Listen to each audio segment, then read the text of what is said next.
কতটা এক্সাইটেড তুমি, কতটা নার্ভাস ছিলে যখন তুমি শুনতে পারলে যে তোমাকে সিলেক্ট করা হয়েছে? দেখো, অপর্ণা সেন, বিমলা, বৃন্দা একসঙ্গে তো এটা হয় না, মানে এই সুযোগ বারবার আসে না। আর আমি মানে কম্পেয়ার টু যিশু দেওয়ান নির্বাণদা, মানে আমি যে শুরু করেছি কাজ করা, মানে এর আগে আমি আসছে আবার সবর করেছি, তো এটা আমার দ্বিতীয় সিনেমা।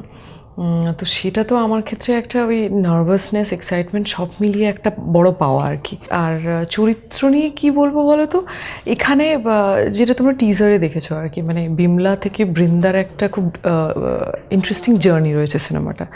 সেটা তো এখন বলবো না, সেটার জন্য সিনেমাটা দেখলে বুঝতে পারবে।